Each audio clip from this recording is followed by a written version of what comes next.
네, 머니인사이트 오늘은 채권시장 동향과 전망 짚어보겠습니다. 임재균 KB증권 연구위원 나와주셨습니다. 어서 오십시오. 예, 안녕하세요. 반갑습니다. 최근 시장의 가장 큰 이슈라고 하면 안전자산으로서의 미국 국채 위상이 흔들린다라는 거기도 한데요. 간밤에도 금리가 오르면서 채권 가격은 또 하락을 했고, 만약 안전자산으로서의 미국 국채 신뢰도가 지금 흔들리고 있다면 그 배경은 뭐라고 보십니까?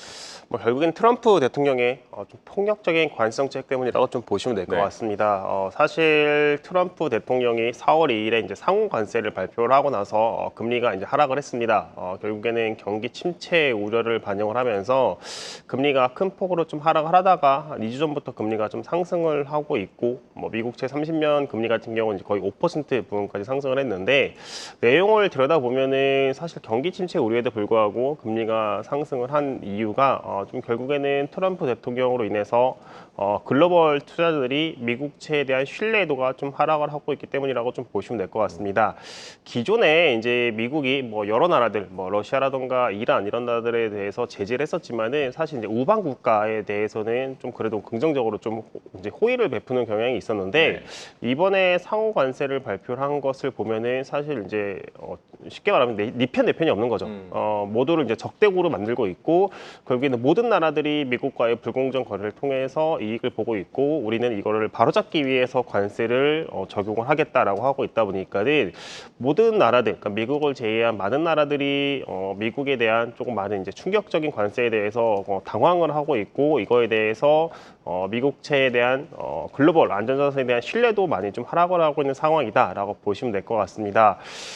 결국에는 이 안전자산에 대한 신뢰도, 결국에는 다시 어느 순간이 되면은 미국채에 대한 안전자산에 대한 신뢰도가 회복이 되겠지만은 지난 몇십 년간 공고했던 미국채에 대한 신뢰도가 트럼프의 대통령으로 인해서 좀 단기간 훼손될 수 있는 점들은 미국채에 대한 조금 우려 요인으로 좀 보시면 될 것 같습니다. 네, 폭력적 관세로 미국채의 신뢰가 흔들리고 있다.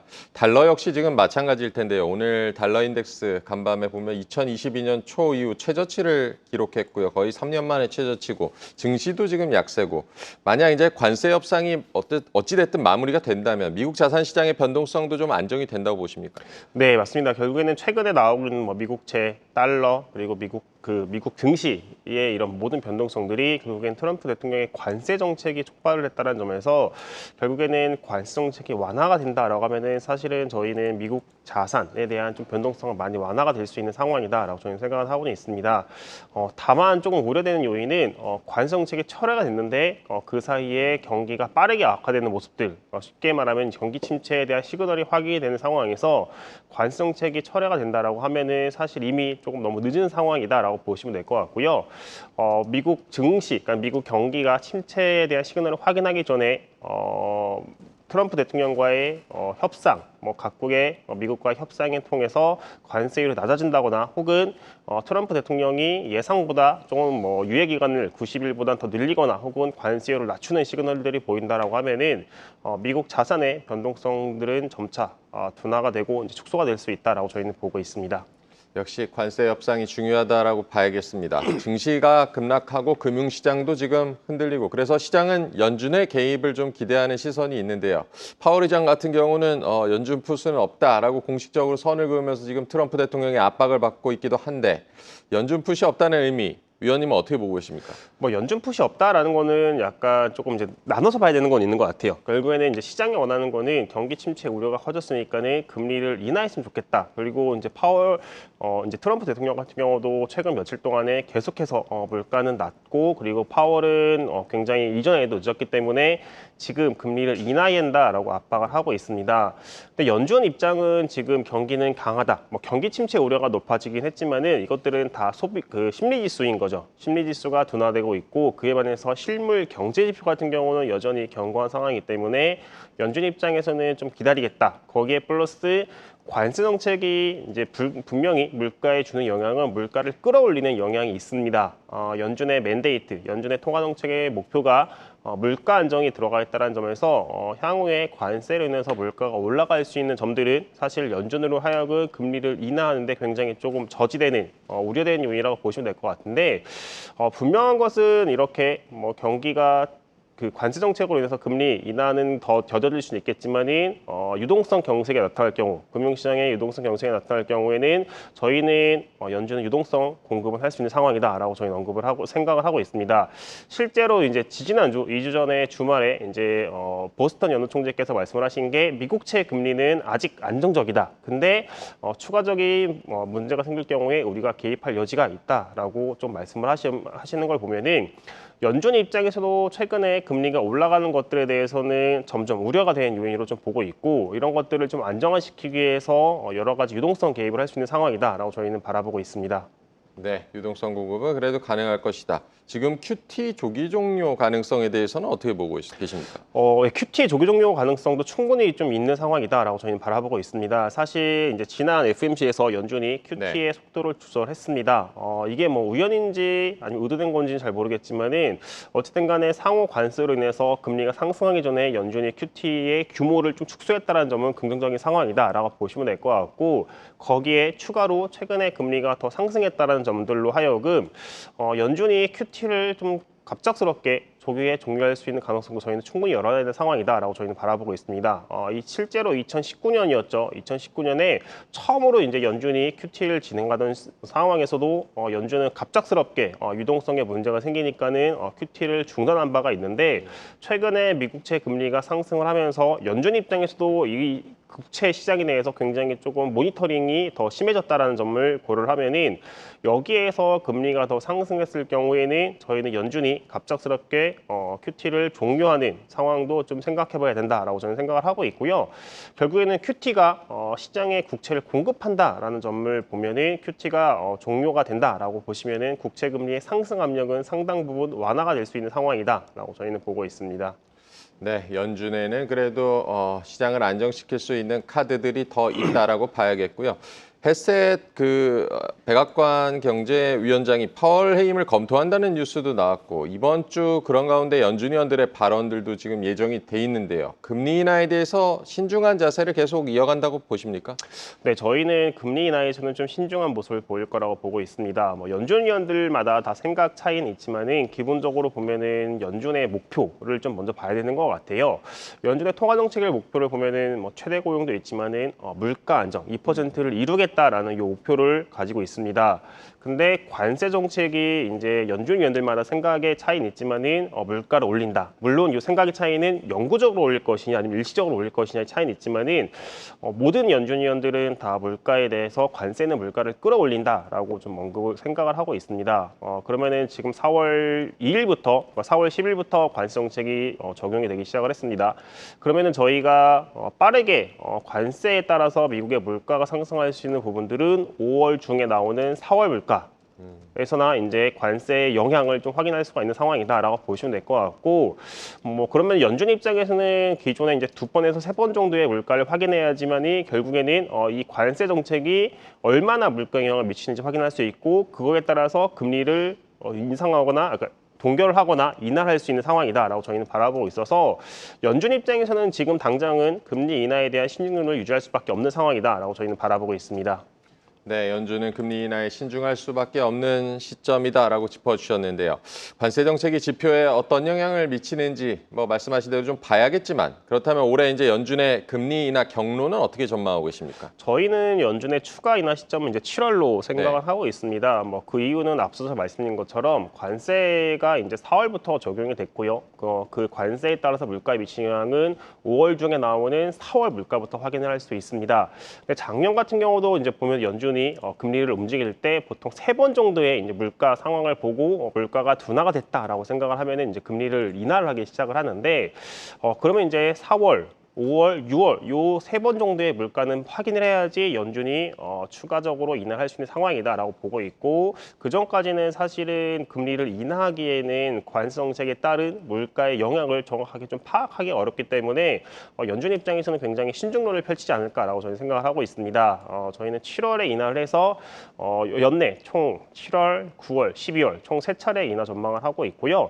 다만 이제 7월 FMC 전까지 고용시장이 생각보다 빠르게 냉각이 되는 상황이다라고 보면은 지금 당장 물가가 올라가더라도 고용시장의 둔화로 인해서 소비가 꺾인다라는 생각을 갖고 연준이 조금 더 빠르게 인하할 수 있는 상황이다라고 저희는 바라보고 있습니다. 네, 7월을 시작으로 연내 3차례 금리 인하가 있을 수 있다라고 전망을 해주셨습니다. 국내 얘기를 좀 해보겠는데요. 지난주에 금통위 같은 경우는 금리를 동결을 했습니다. 동결 결정의 가장 중요한 원인, 배경 뭐라고 보셨습니까? 네, 지금 경기에 대해서는 사실 한국은행 총재께서 말씀을 하신 게 굉장히 안 좋다. 네. 2월 달에 이제 수정 전망을 할 때 올해 성장률을 1.5%로 전망을 했는데 한은 총재께서 조금 굉장히 이례적으로 단호하게 말씀을 하신 게 이거는 하향 조정이 불가피하다라고 당연하다라고 말씀을 하셨고요. 경기가 이렇게 안 좋음에도 불구하고 금리를 동결한 이유는 첫 번째가 이제 가계부채 에 대한 우려, 그리고 네. 환율 시장에 좀 우려가 있을 것 같습니다. 최근에 이제 원 달러 같은 경우가 1,420원까지 좀 하락을 하긴 했습니다만, 지난주에 뭐 하루에 원화의 변동폭이 2, 30원씩 등락을 하다 보니까는 변동폭이 굉장히 컸던 점. 그러다 보니까는 한국은행 입장에서는 아직까지는 환율에 대한 우려를 완전히 조금 잠재우기에는 부족하다라고 생각을 했던 것 같고요. 또 하나 이제 금리가 낮아지면 낮아질수록 결국에는 이것들이 부동산 가격과 그리고 가계부채를 자극할 수 있는 점들로 인해서 한국은행은 기준금리를 동결한 상황이다라고 보시면 될 것 같습니다. 근데 저희는 이것보다는 좀 큰 영향은 결국에는 정책 여력이 제한되는 것 같아요. 지금 이제 많은 분들이 생각을 하는 거는 올해 금리 인하의 횟수와 폭에 대해서는 사실은 조금 차이는 있습니다만 모든 분들이 다 동일하게 생각을 하시는 거는 한국은행이 인하할 수 있는 여력은 없다라고 좀 보고 있습니다. 그러면은 인하할 수 있는 여력이 굉장히 제한되는 상황에서 한국은행 입장에서는 굉장히 추가 인하에 대해서는 조심스러울 수밖에 없고 거기에 플러스 지난 2월 달에 인하한 것도 조금 금리를 동결하게 된 배경이지 않을까라고 저희는 생각은 하고 있고요.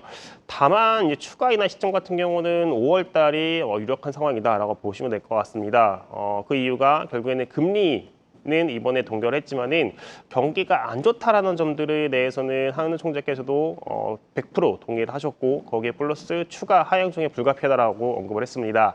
물론 이제 정부가 12조 원 가량의 추경을 준비를 하고 있지만은 이 추경 규모가 사실 2월 달에 한은 총재가 말씀하신 15에서 20조보다는 좀 적은 규모다라고 생각을 하시면은 이 12조 원의 추경을 가지고 한국은행이 조금 더 동결 기조를 이어갈 수 있기에는 경기 상황이 녹록치 않다라고 보시면 될 것 같습니다. 그래서 저희는 5월 추가 인하를 좀 예상을 하고 있고요. 연말 추가 인하 한 차례 통해서 2.5% 예상을 하고 있습니다. 네. 4월에는 한국은행이 금리를 동결했지만 5월에는 내릴 수 있다. 한국은행의 인하 카드가 많지 않다는 점에서 어쨌든 정책 효과를 좀 극대화하기 위해서 움직이고 있다라고 봐야겠고요. 이번 동결 원인 중 하나로 말씀하신 대로 환율을 말씀해 주셨는데 지금 달러 인덱스 같은 경우도 하락세고 원달러 환율도 좀 안정이 되는 흐름이고 앞으로는 환율 방향은 어떻게 예상하십니까? 저희는 좀 안정화는 되겠지만은 상승할 수 있는 여력은 많지는 않겠지만 그렇다고 원 달러가 1,400원 밑으로 다시 내려올 수 있냐라고 보면은 좀 그거는 쉽지는 않을 것 같아요. 기본적으로 이제 우리나라의 투자 성향들을 보면은 국민연금뿐만 아니라 많은 이제 개인 투자분들이 코로나 이후에 해외 투자에 대한 비중을 많이 늘려가고 있습니다. 이런 것들은 사실 이제 달러를 필요한 거죠. 저희 입장에서는 달러를 필요한 거고 그 말인즉슨 원화가 조금 내려가는 강세를 보이기는 어렵다라고 보이면 될 것 같습니다. 거기에 또 하나 지금 이제 우리나라 같은 경우는 무역 수지로 봤을 때 향후에 어떻게 될지는 사실 불확실성이 여러 가지가 있겠지만은 최근 1년 반 정도 동안에는 무역 수지 흑자를 기록을 하고 있었습니다. 과거에 이렇게 무역 수지가 흑자를 보일 때는 원화가 이렇게 내려가는 강세를 보이는 모습들이 강했지만은 최근에는 그렇지 않은 모습들이 강한데 이 이유를 좀 살펴보면은 코로나 이후에 그리고 이제 트럼프 행정부 들어서 유독 강해지고 있는 게 트럼프 행정부는 여러 나라들의 주요 기업들로 하여금 미국 투자를 요구를 하고 있습니다. 그것들의 하나로 우리나라 현대차 그리고 삼성전자, 하이닉스 같은 경우 기업들이 있을 것 같은데 문제가 이런 기업들이 미국에 투자를 하기 위해서는 다 달러가 필요한 거죠. 그러면은 이 기업들은 수출을 통해서 받은 달러를 가지고 기존에 원화로 환전을 했다라면은 기존에 이제 지금은 이 달러를 가지고 미국에 투자를 하기 위해서 미국 달러로 보유하고 있다는 점들이 사실 무역 수지 흑자에도 불구하고 원화가 추가적으로 내려갈 수 있는 강해지기에는 굉장히 좀 역부족이다라고 저희는 생각은 하고는 있고 그런 점들이 당분간은 원 달러 입장에서 봤을 때는 1,400원 내외에서 계속 등락을 할 수밖에 없는 상황이다라고 저희는 보고 있습니다. 네, 1,400원 내에서 환율이 등락을 할 수 있다. 정부에서는 12조 원 추경이 의결이 됐습니다. 재원 마련을 위해서 어쨌든 국채를 좀 발행하게 될 것으로 보이는데 국고채 시장 또 우리 경제에는 어떤 영향이 있을 거라고 보십니까? 뭐 일단 국채 시장 입장에서는 큰 영향은 없을 거라고 보고 있습니다. 사실 추경에 대한 논의는 작년 말부터 계속 거론이 되고 있었고요. 그러다 보니까는 채권 시장 입장에서는 이미 20조 원 가량의 이런 추경 사이즈는 반영을 하고 있었던 상황에서 실제 정부가 발표한 추경 사이즈는 12조 원밖에 안 됩니다. 그러니까 20조보다는 훨씬 작은 추경안을 발표를 하다 보니까는 사실 채권 시장 입장에서는 그 영향은 거의 없는 상황이다라고 저희는 보고 있고, 다만 이제 경제적으로 봤을 때는 조금 긍정적인 효과는 분명히 있다. 기존에 이제 계속해서 좀 경기가 부진했음에도 불구하고 추경 논의가 굉장히 지연이 되다 보니까는 경기에 대해서 결국 하는 역할이 커질 수밖에 없었지만은 12조 원 분명히 크진 않지만은 그래도 경기에 지금 부정적 영향을 미치는 필수적인 부분에 먼저 선제적으로 대응을 한다는 점을 고려하면은 경기의 하단을 조금 방어하는 역할을 할 수 있다라고 좀 저희는 생각을 하고 있고요. 근데 대선 이후에 만약에 신정부에서 2차 추경이라던가 그리고 여러 가지 정부 정책들이 경기 부양을 위한 모습들이 나온다라고 하면은 사실 추경 사이즈라던가 정부의 재정 지출에 대한 기대감은 더 커지면서 경기의 하방도 더 단단해질 거라고 저희는 바라보고 있습니다. 네, 추경이 경기 하단을 방어하는 역할을 해줄 수 있을 것이다라고 짚어주셨습니다. 오늘 임재균 KB증권 연구위원과 얘기 나눠봤습니다. 고맙습니다. 네, 감사합니다.